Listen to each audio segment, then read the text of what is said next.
Me leva pra longe, longe sem pensar. Teu toque me prende. Hello lovely people and welcome to today's video. Today I wanted to talk a little bit about The Nightmare Before Kissmas by Sarah Rush. I feel like I'm mispronouncing the surname, so I do apologise. This was something I read. I think I finished it the very tail end of January and I had a fantastic time reading this. It was a slower read for me.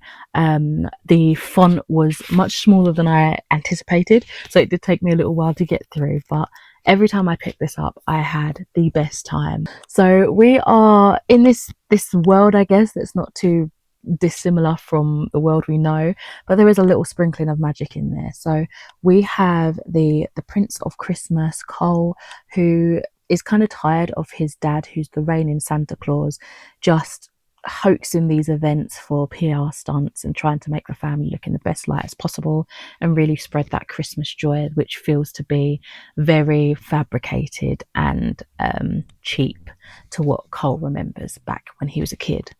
He is kind of gotten on the bad side of Santa, if you could say that, and he's just disappointed the family one too many times. So he is put in this sham wedding to compete for his best friend's hand in marriage, who's Iris. She is the Easter princess. Neither of them want this, to make things a bit more exciting and to kind of garner a bit of interest from the public.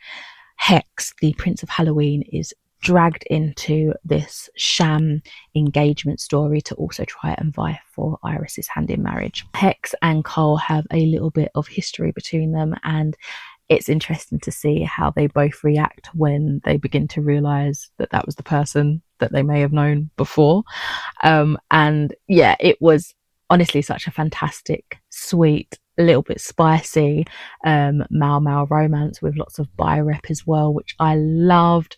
We had like a bi trifecta, which was fantastic. So yeah, I really wanted to get this read last Christmas and I didn't get around to it. I thought it'd probably be the perfect in-between book of Halloween and Christmas time. So I am glad that I managed to pick this up sort of around that time and get it finished in January, because I ended up having a blast and it did perfectly fit that sort of theme. I totally wasn't expecting to have the level of magic that we did have in this story. I honestly thought the idea of princes and princesses of this particular holiday, I thought it was more like, you know, floats and the reigning princess of this particular pageant. You know what I mean? I didn't know that it was an actual royal family and that they had like a level of holiday magic. So I thought that was a far more interesting spin and very exciting, and I very much enjoyed that aspect of it whilst reading. I do feel, before I get into the meat and potatoes of this, that the blurb that I read does kind of overplay this meeting between Hex and Cole when they originally bumped into each other. It makes it sound as if there was a mistake that neither of them wants to talk about or think about ever again, when really it was just strangers that bumped into each other in an alley and had a bit of a connection, you know, and then poof, disappeared for like a year and a half. I think they made it more of a bigger deal than it needed to be, but also considering Cole's background with how perfect and pristine his dad wants his family to look, I can get why he might feel like he needs to hide things, right? A bit quiet, I don't want to spoil too much, but also, yeah, I just feel like that was overplayed a little bit. But anyway, idea of like different royalty or different kind of heads of holidays, so like New Year's, Easter, Christmas, Halloween, that sort of thing, kind of reminded me of the movie The Rise of the Guardians, which I only know because I had the biggest crush on that version of Jack Frost when I was a kid, but I've never actually seen the movie, but I know a lot of people do enjoy it. Yeah, I thought that was a fantastic kind of sort of theme to set the story around.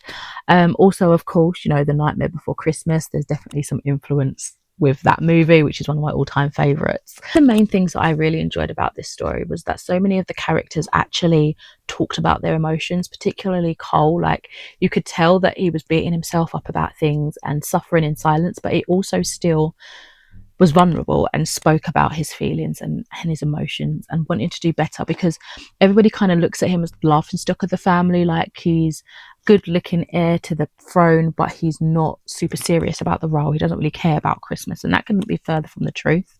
And I love that he was honest about that, and how, yeah, he's there for everybody. He wants to be the joker, he wants to be the jester, because that's how he gives love, that's how he cares for his friends and family. But he doesn't want that to be the defining point of him, and he doesn't want that to mean that people can't take him seriously.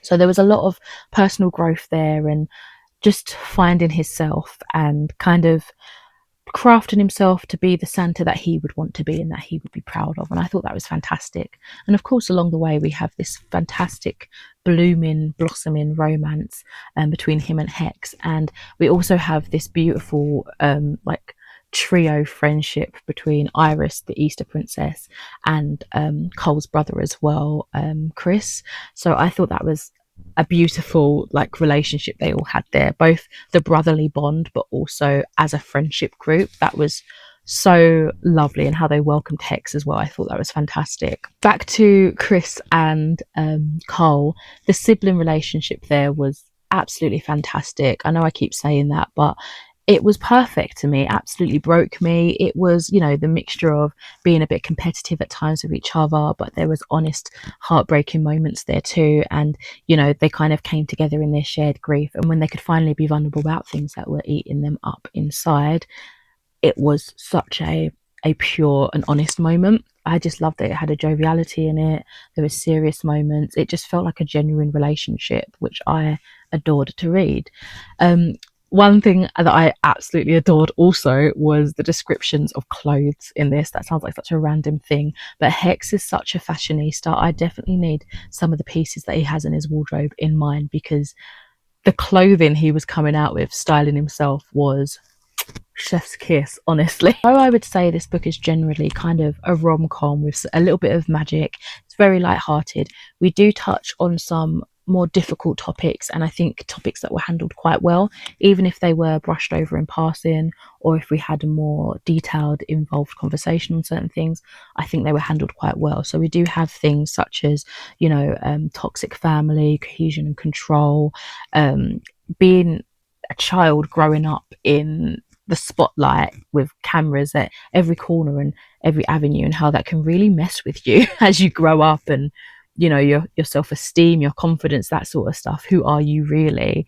It does go into depth about that as well. And also the pressures of being an heir to something that you maybe wouldn't have chosen for yourself if you originally had that choice. So, yeah, all that to say that some bits did get a little bit dark, a little bit thought-provoking, but they were done in such a gentle way, and there was always a little bit of a turnaround of the more light-hearted stuff to kind of wrap it up nicely. So it'd have you reflecting and thinking things in a deeper matter, but then you'd still have that light-hearted little jokey moment, or more sweet and comforting moment to kind of pull you back from the edge, really. Left a little bit emotional after reading this. I felt like I spent so much time in it with these characters that I began to really adore, that I didn't really know what to do with myself once I closed the final page. I also felt like I needed to know what happened with Chris and with Iris, because it was just kind of left like nothing was actually clarified with what was going on there and what had happened. So I am hopeful that there's a sequel, but I don't think there is, because when I was looking into like, are there any direct sequels to this, I saw that there is a series. I think it's just called Royal something, or The Royals, but the next one it doesn't seem to be following these characters at all. So I don't know if it touches on them as side characters somewhere else, or if that's just that story wrapped up. I would love like a novella or just a shorter form story or something following Chris and Iris. I think that could be fantastic, with glimpses of Hex and Cole in the background or something. I loved this more than I expected I would. I thought I would enjoy it, but this was a 5 out of 5 star read pretty much for me. I think I rated it like between a 4 and a 5, higher end of a 4 if so. And I had the best time.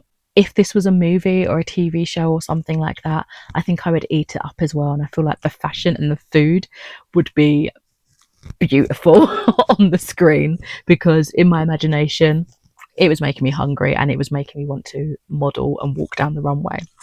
Anyway, that is it for today's video. If you have read The Nightmare Before Christmas, do let me know what you thought about it.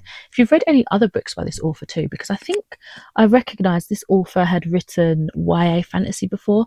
I want to say Snow Like Ashes, which I'm pretty sure I tried a couple of years ago on audiobook and ended up DNFing it. But for like an adult romance debut, I think this was her first one in that kind of category. I adored it. I absolutely adored it.